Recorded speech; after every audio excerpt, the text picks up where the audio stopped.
seated. We're happy to hear argument in our third case, United States ex rel. Wilson versus Graham County Soil and Water Conservation.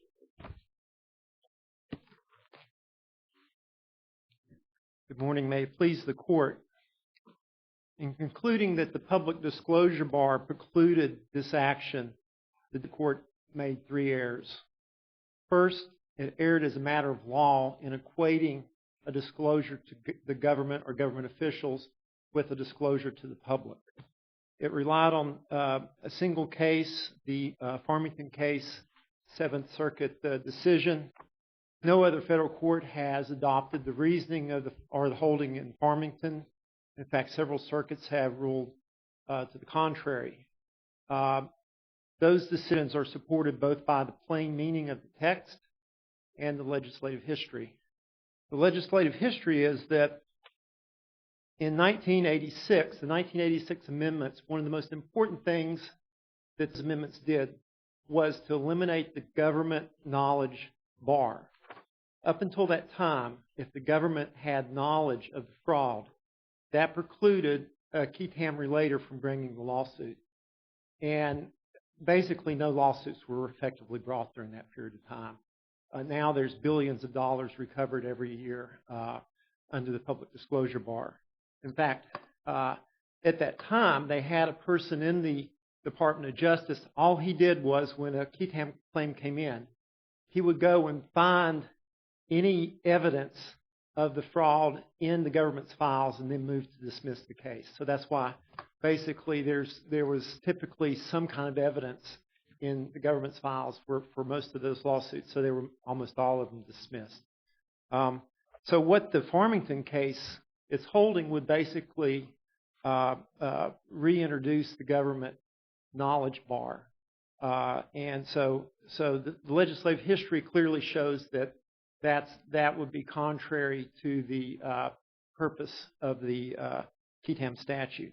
And it's also supported by the plain meaning. So the amendment abolished government knowledge bar. Right? Yes.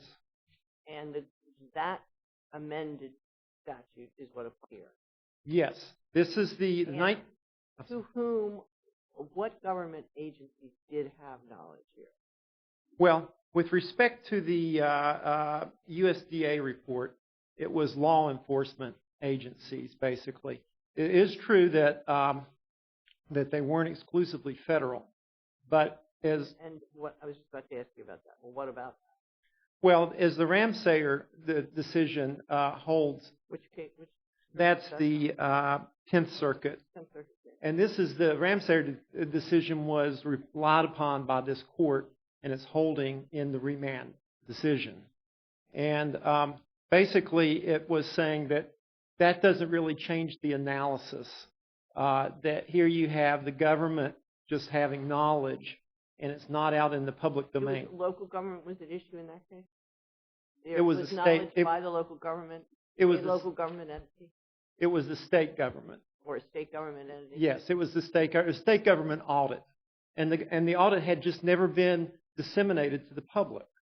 And this ties into a related issue is that this court in remanding said that the district court needed to determine whether these reports were actually publicly disclosed. And they cite the Ramsayer case, which says basically that case holds a report that is only theoretically or potentially available to the public cannot constitute a public disclosure. And that... Did they talk about a Public Information Act in relation to that? Yes, the FOIA, they said yes, the fact that the public has the right to ask for it if they learn about it. I understand. I heard the language that you read. Did they specifically reference a FOIA or a state public information act? In Ramsayer, yes, Your Honor, they did. And they said that just having that availability so that the public could have gotten this information, didn't make it publicly disclosed? Yes, Your Honor. That's the holding on that. And I think this is, it does violence to the language to say that something's been publicly disclosed when, in fact, it's just sitting in a file cabinet in a government office. And Was the indictment a public disclosure? I think the indictment could have been a public disclosure, but the indictment simply was what was accusing him of stealing logs. That was basically it. It's not even in the record. It's not in the appendix, and it's not something that was relied upon primarily. It was mentioned. Mentioned at the very end by the district court. Okay, so is there information that was not in the indictment that Wilson complained about? In other words, if that is a public disclosure, does that do your case in? No, it does not, because really the only thing in the record is that he was accused of stealing logs that were part of the project. And when you say he, you mean? Mr. Green, the federal official. And so, as you can see, way back in... What else, sort of give us, what else is in your client's claim that was not in the indictment? The important thing about my client's claim, the primary allegation was that there was this conspiracy between the two federal officials, Green and Tipson, with Keith Orr, who was an employee of the Graham District. And so Keith Orr would apply for this money and do the work, and he would be the front man, and the two federal officials would provide money for him, and then they would split the profits. So this was nowhere. And that's nowhere in the indictment of Wilson? No, nowhere in the indictment. Green was the only one that was indicted. And so you have, if you look at the USDA report, the label on it specifically prohibits its dissemination beyond the specific people distributees. And then with respect to the audit report, they only generated, I think, 4 or 5 copies to go to the different government agencies. Now, another reason why Karen Wilson, even if she derived information from that report, it was not from a public disclosure, because she was a government official herself, albeit a lowly government official, but she was the secretary for the Graham District. In other words, she would be the person the report would come to. And so she's a government official. To say that she is, member of to equate her with a member of the public just doesn't make any sense, because at that point it's just being distributed to the government agencies. In fact, there's nothing in the record that. But you see, that's kind of weird that if it's disclosed to her because she's a public official, and then she can bring this action. Well, we also argue that she didn't really learn the gist of her action. I thought that was your argument. It's both. But really, if you look at the 1995 letter, which predates the audit report, it shows that she is telling the investigator about the conspiracy, that Keith Orr is not allowed to have the money because he's an employee of the district. And so therefore you have standalone claims that are sufficient that are disclosed in the 1995 letter that she issued prior to the issuance of the audit report. So it's logically impossible for her to have gotten that information from the audit report. And so that's why it's clear error to say that she derived her knowledge of those claims from the audit report when her letter setting forth those claims predates the audit report.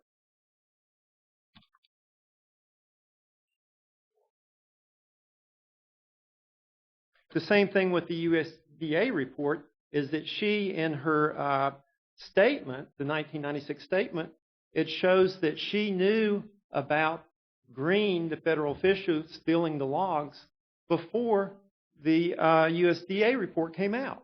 But there's absolutely no evidence that that report was ever disclosed to anyone other than the law enforcement officials prior to her filing her complaint. So it's your submission that neither one of these reports were disseminated to anybody but government officials, either state or federal or local? Yes, there's nothing in the record that indicates they were ever. In fact, all the evidence is to the contrary. With USDA, it was prohibited to distribute it to anyone else. And with the audit report, you had a limited number of distributees.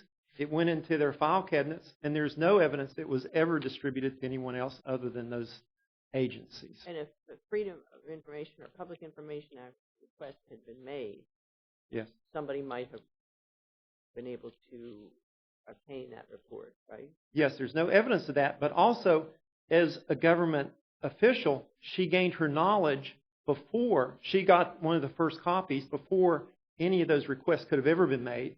So she learned from a non-public disclosure. So there's absolutely no way she could have learned it from a public disclosure. And again, it's common sense. She's the only person that could have been a relator and learned that the other people she was working with were the conspirators. So, if she's not able to bring a case where she learns about it, then I think there's serious concerns that the construction of the public disclosure bar is too narrow because she was working directly with two of the conspirators. It was a very small office. She was the only other person besides Keith Orr who was an employee of Graham District. And then the federal official was working in the same office. So you have two out of the three people were the conspirators. She's the only one there. So I think it really is very troubling if she's the only non-conspirator in this whole situation, and she doesn't pass muster as far as being a proper relator. Thank you. Right. Thank you for your argument.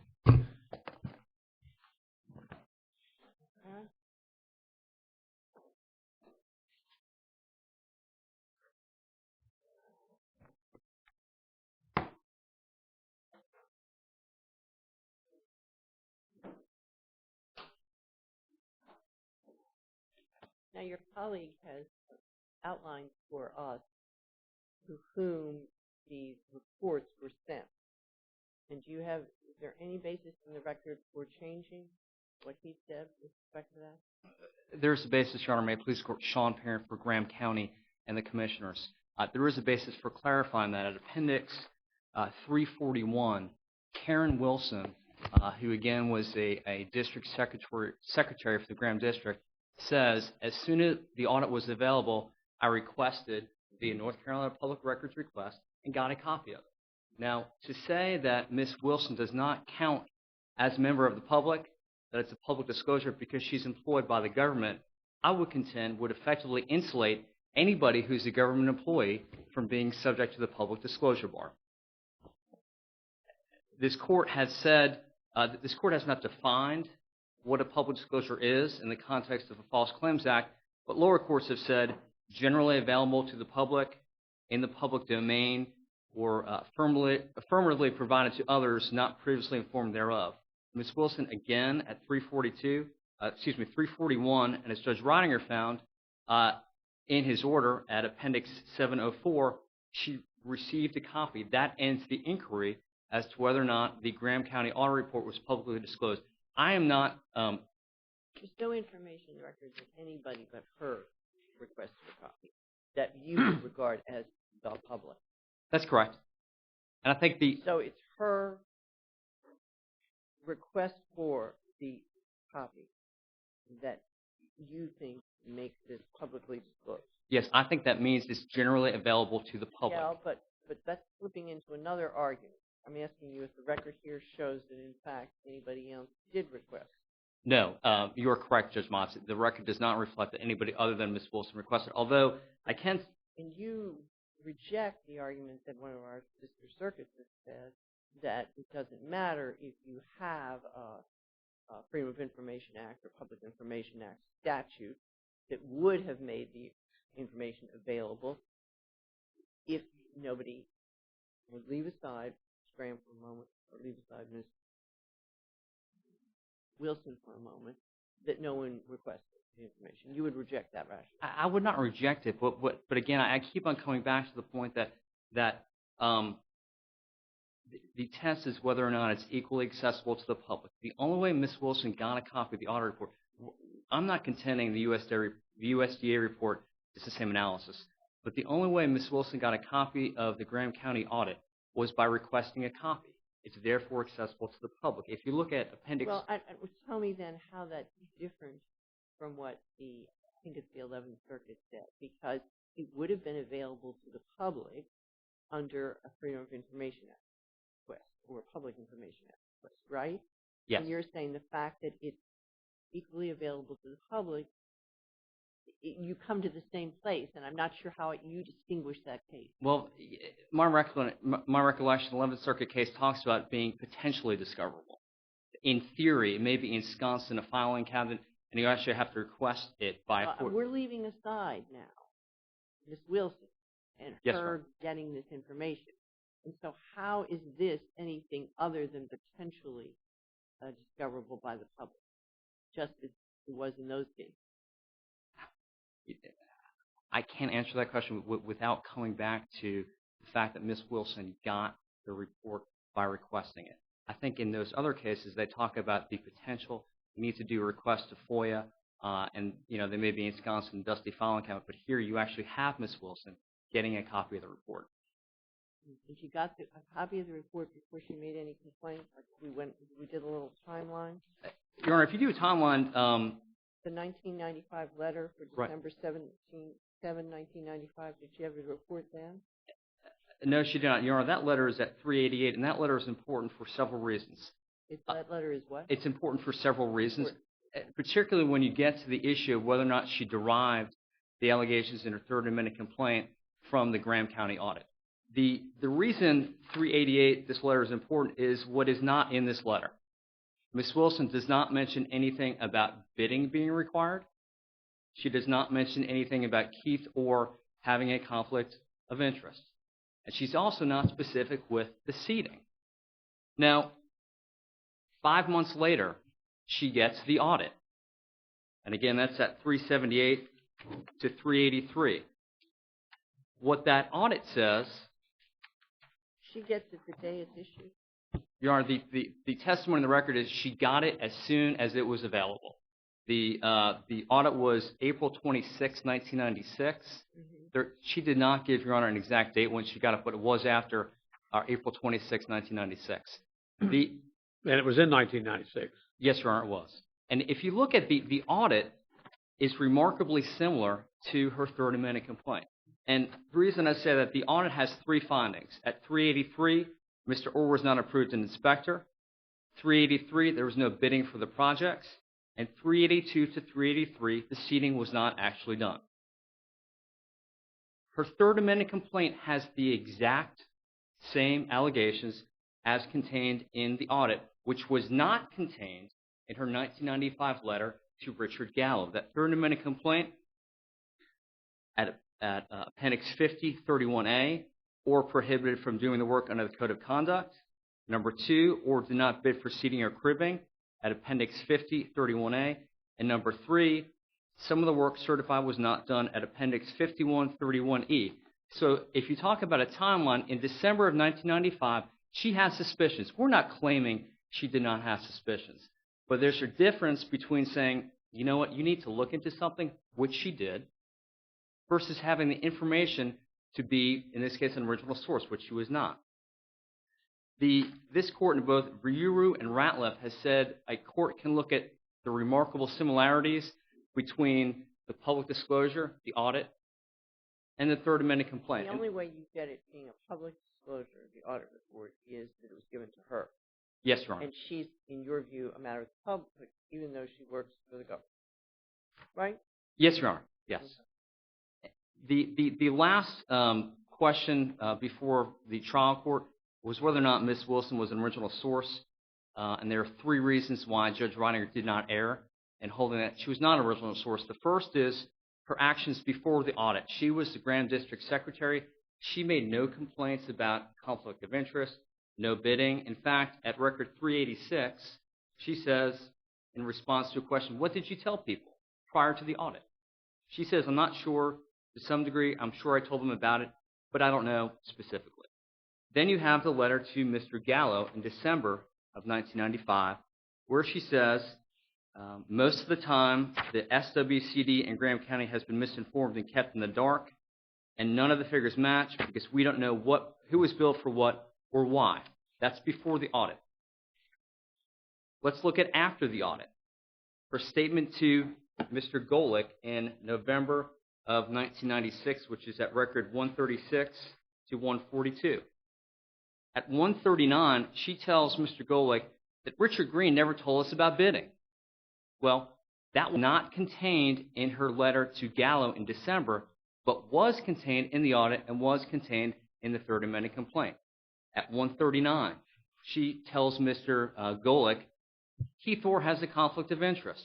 That is not contained in her letter to Gallo in 1995, but is contained in the audit and is also contained in the third amended complaint. And thirdly, the issue of how much seeding is not done at 139.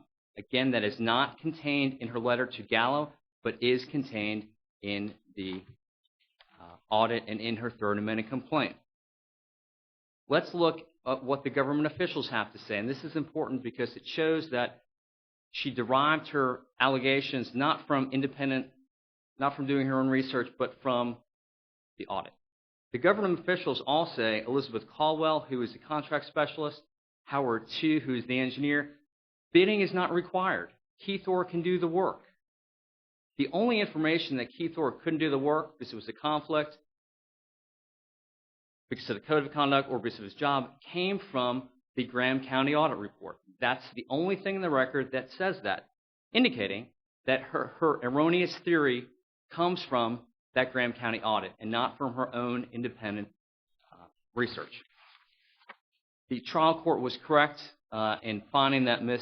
Wilson did not prove subject matter jurisdiction by a preponderance of the evidence, and for the reasons stated in our brief, I would ask you to affirm the trial court's grant of our motion to dismiss. Did you make this argument that disclosure to her constituted public disclosure of the audit report to her? Your Honor, I believe we did. I know. I believe we did. Do you have some time reserved for rebuttal? No, Your Honor, I do not. Well, maybe your colleague can tell me where that might be found in your brief. Yes, Your Honor. Thank you. Thank you.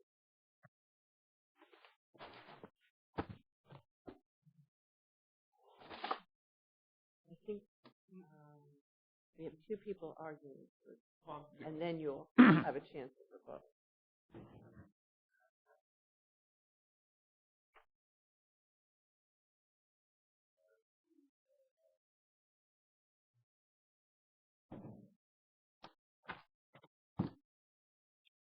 May it please the court, Your Honors, I'm Marty McCracken, and I do represent the Graham County Soil and Water Conservation District, the Cherokee County Soil and Water Conservation District, and the individual commissioners named therein in their official capacities.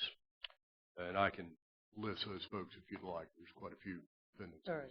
Pardon me? That's fine. Okay. Go on. As this court is well aware, the burden is on the appellant to establish the court's jurisdiction. He attempted to do so in front of Judge Ridinger. Under this court's precedent, Judge Ridinger was charged with making findings of fact, determined his findings of fact that support his determination of whether jurisdiction exists in this case or not. This is subject matter jurisdiction. It is obviously not personal jurisdiction. His conclusions in that regard, his findings of fact, are reviewed for clear error by this court. His legal conclusions are reviewed de novo. In this case, Judge Ridinger's findings of fact that Ms. Wilson was not an original source are not clearly erroneous and are clearly supported by facts in the record in this case. Judge Motz has touched extensively on whether the only evidence of public disclosure was a disclosure to Ms. Wilson. Again, and I have an admission from your co-counsel that that's the case. I would argue, Your Honor, that I disagree. As much regard as I have for Mr. Perrin, I disagree with him slightly as to that. I would direct the court's attention to Judge Ridinger's order, page 24, and the succeeding documents. 701. Document 353, Judge Ridinger's order, memorandum of decision and order, document 353. that doesn't really, what we look at is the JA. That's, Appendix page numbers, what I, Sorry, I don't have a copy of the general appendix. you don't have the appendix. It will easily be Well, found. his order, page 24, translates to page 701 of the appendix. Yes, okay, so let's try that. yes. And it's not a huge point. It merely established Judge Reidinger's finding that the audit report was disseminated to Graham County, the Graham County Board of Commissioners, the local government commission, the Division of the North Carolina Soil and Water Conservation, and I believe the local district. That's not a finding. He says that's what the argument was. The defendants argue How that. is that different than what your colleague said? I asked him, aside from government entities, was there any disclosure? He said, no, the only disclosure, and I understand you can make any arguments you want about those entities. They're local, they're state, they're whatever they are. But the disclosure he was relying on was disclosure to Ms. Wilson. No, ma'am, I would contend that disclosure to, I sense you're frustrated, and I don't want to fail to answer your Well, who's question. the other person besides these various agencies? They're not agencies, ma'am. The Graham County Commissioners are an Okay, independent but elected body. Okay, aside from these public officials and public agents.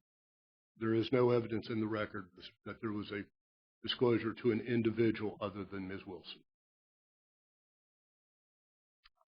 And that's consistent with Judge Reidinger's opinion. Yes, sir, it is. Yes, sir, it is. But And what I was asking him, and what I was hoping you were going to tell me, is where you argue in your papers to us that that the disclosure to her constituted a public disclosure of the audit report to her. I take your argument, this first element is there's not a public disclosure. And I understand that you say that the audit report was given to her. I didn't see where you had argued that the giving of the audit report to her was a public disclosure. But maybe you did. That's what I'm looking for.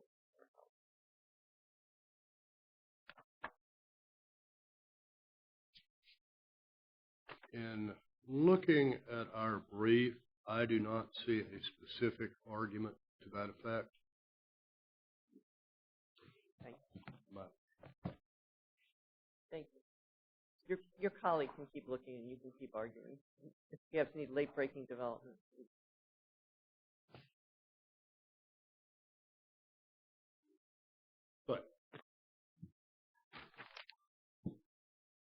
So, in any event, Your Honor, under the standard of review in this case, Judge Reidinger's finding that she was not an original source, that the document had been disclosed, and that her allegations based on it is clearly supported by evidence in the record.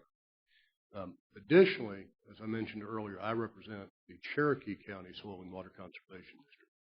There was not an audit conducted in Cherokee County. Ms. Wilson's allegations against Cherokee County Soil and Water Conservation District were essentially a Me Too argument that similar transactions took place. Judge Reidinger dismissed that almost out of hand, noting that she had no knowledge by her own testimony of what had happened in Cherokee County. She did not attend Cherokee County Soil and Water Conservation District boards. She did not review the meetings. At best, she had occasionally talked to the district secretary in Cherokee County. Well, doesn't that go to the sufficiency of the complaint, not whether there's jurisdiction? No, ma'am. As to Cherokee County, there was no audit. The audit did not cover Cherokee County. No, She I simply- heard you on that. She simply had no personal knowledge of anything that happened in Cherokee County. She said it in her complaint, or she said it in deposition? She said it in her deposition. Well, that's what I'm saying. Since the complaint stands, whatever it is, you have her deposition that you can now impeach her and say Yes, ma'am. you haven't made a claim under 12-6, but I don't know that deprives the court of jurisdiction. But, Your Honor, the court is not reviewing Judge Reidinger's under a 12b6 standards. Correct. The plaintiff does not get the benefit of having her allegations assumed to be true for our motion to dismiss. Judge Reidinger is charged with determining subject matter jurisdiction. These were jurisdictional. These are jurisdictional, yeah. Okay. So she does not get the benefit of the doubt. By her own admission, she was not an inspector in Cherokee County. She was not an inspector in Graham County. She was not an inspector in Cherokee County. She had no personal knowledge of what took place, but instead made an allegation that upon information believed similar transactions took place. There is nothing to indicate that she is an original source of any allegation regarding any activity in Cherokee County. If I may yield the remaining 2 minutes of my time with the court's permission back to Mr. Perrin to address. Sure. Does he have anything to add? If you'd like to Maybe you put address. him on the spot. Yeah.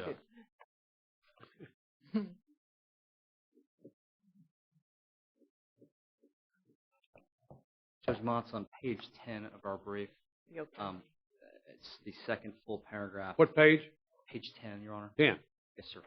There's a reference to North Carolina public record on the third sentence is what I was relying upon of that particular paragraph. Under the North Carolina Public Records Act, members of the public could request and I'm receive sorry, I don't. Second, the audit was prepared by Kristen Hughes. Where are we? I'm not sure. I'm on page 10. Page 10, it's, Are we in the second paragraph? yes, the second full paragraph. Yes, Your Second Honor. full paragraph, Mhm. okay. Sentence 1, sentence 2, sentence 3. It is the third sentence. As a recipient of federal funds? No, my pages may be. It's actually the second sentence above from that. Second, Yes, ma'am. the audit was prepared by Kristen Hughes.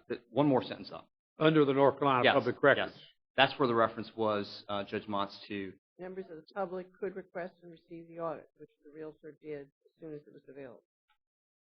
That is the argument relating to your question as to whether or not we made the argument that since she requested it, it's equally accessible to the You public. can see, maybe you can see my confusion. I Yes, thought Your that you thought that it was because of the North Carolina Public Records Act, members of the public could request. I thought that was your argument, Well, and you know, but that's not your argument. well, no, I mean, that's a dead letter now with the amendment since it's only federal sources, but it's part of our argument. The North Carolina Public Records Act says 132-1.4, public records in North Carolina are records of the people.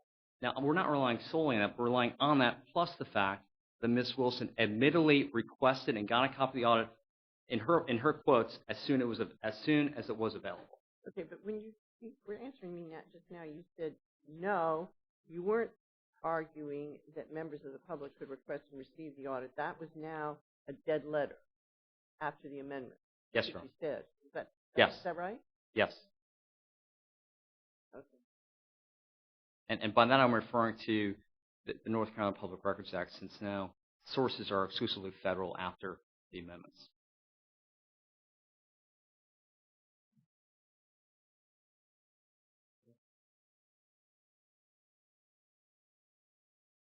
Under the North Carolina law? No, Can that be? well, and I'm not sure I understand your question, Your Honor. Well, I'm not sure I understand your clarification. I thought you were saying that under the amendment to the federal statute, you were no longer making this argument. Well, that and it's a I'm dead not letter. no longer making it, but we can't anymore post amendments because the sources are now exclusively federal, and the North Carolina Public Records Act deals with state and local public records. But in this particular case, I think really it's twofold. If we had a situation where it was a public record and Ms. Wilson didn't request it, then I wouldn't be making that argument. But what we have here is it's a public record and she requests it as a member of the public, gets it, and looks Well, at it. did she say, as a member of the public, I want this record? Did she say that I work here and I want this record? What do we know? What capacity she was? No, we don't. But what I would say is We don't know how she requested, we don't. But what I would say is whether it was written or oral or whatever. that's correct, Your Honor. But what I would say is And we don't know why they gave it to her.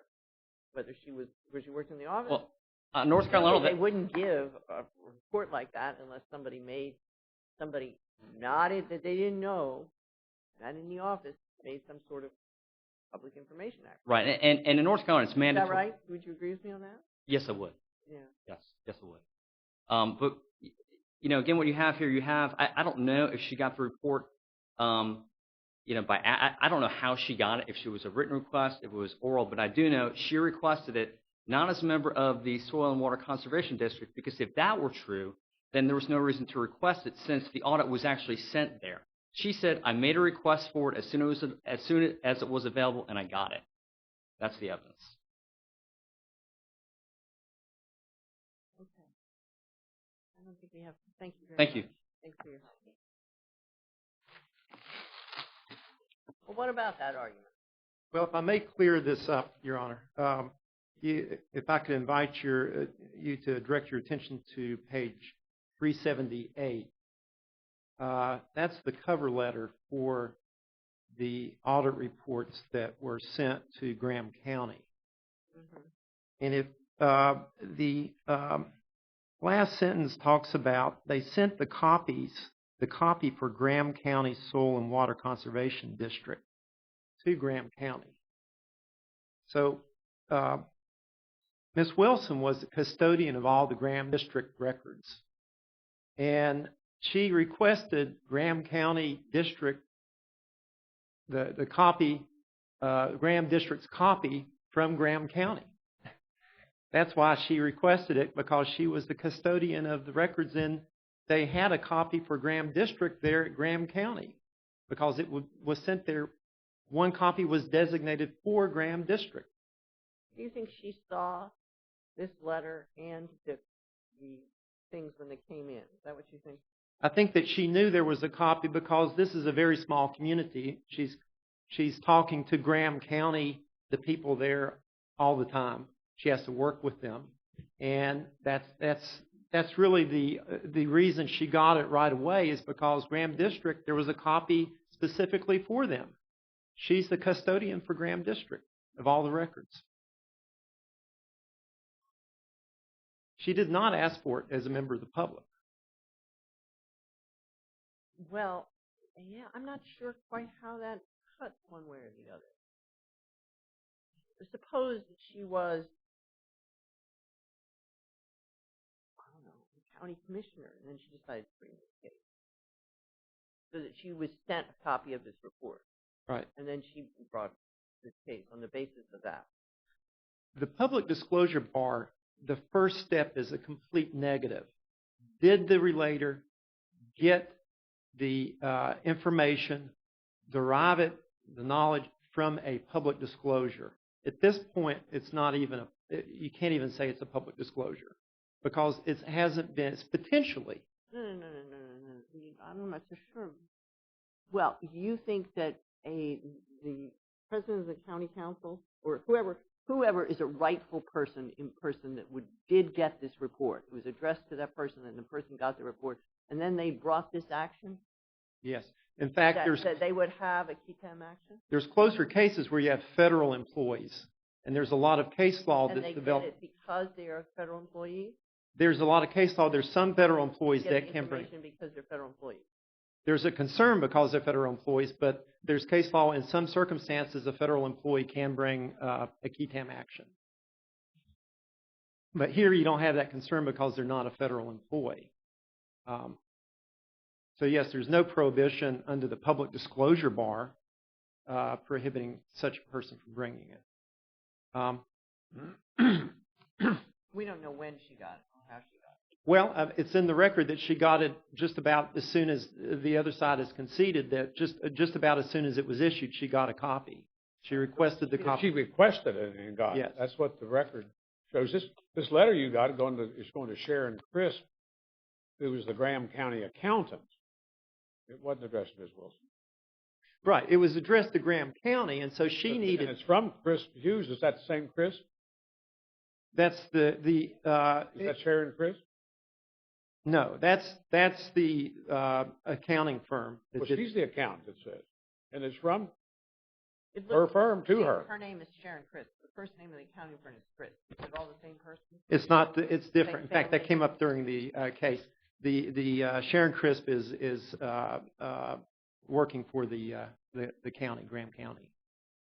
We know that. Is Crisp- she also a partner in this accounting firm, or is her husband? I don't Which is think working so. for Graham County. Right. I- The accounting firm's working for Graham County. it was an independent private CPA firm. So how is she related to these various? It's sent to Sharon.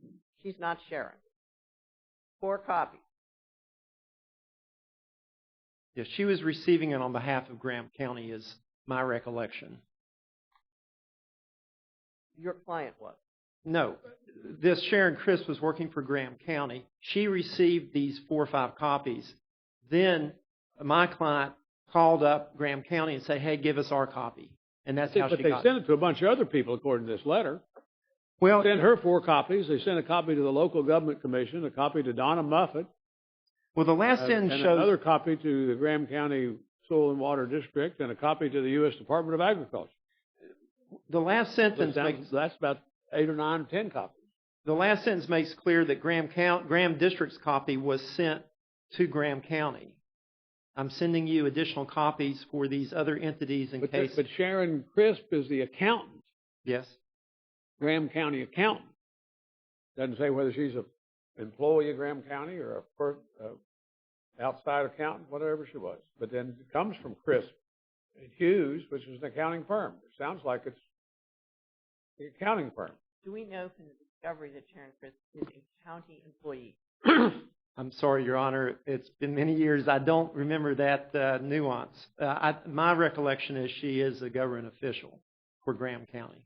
She does their bookkeeping for Graham Do County. we know from your client's deposition what she did? Who did she contact to get this thing? No, I don't think it's in the record who she contacted at Graham County, but it did say she contacted Graham County and requested that copy. Does it say that she contacted Graham? She requested the audit as soon as it was available.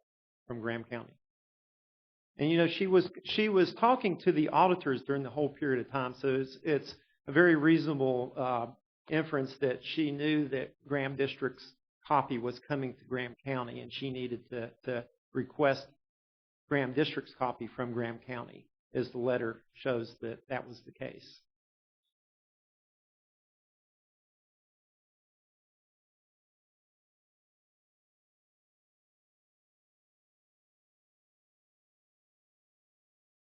I would like to just point out that the 1995 letter did show, I'm sorry, could I just finish my thought? Yes. It actually did show the conspiracy and the conflict of interest. What page is that on? Page 7 of my brief, but it's 388 of the... 388. Yes. Her statement says, the auditors inform me that Keith Orr is a salaried employee, should have never received these funds because he works for Graham District, conflict of interest. And Okay, can you help us? There's a single space letter, not typed by my assistant, so I can't read it. So maybe I'm at JA 388. Can you tell us what paragraph you're talking about?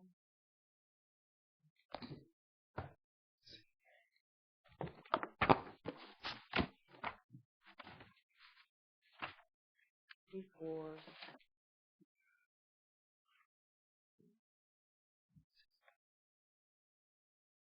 Yeah, that sounds like a conspiracy.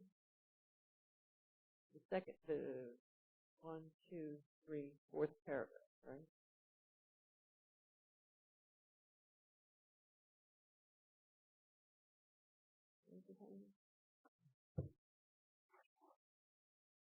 it's the second paragraph.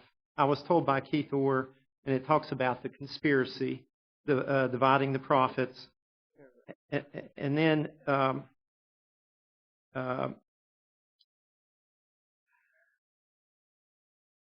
the auditors inform me that Keith, as a salaried employee, should have never received these funds. That's the conflict of interest there that she's informing the government about.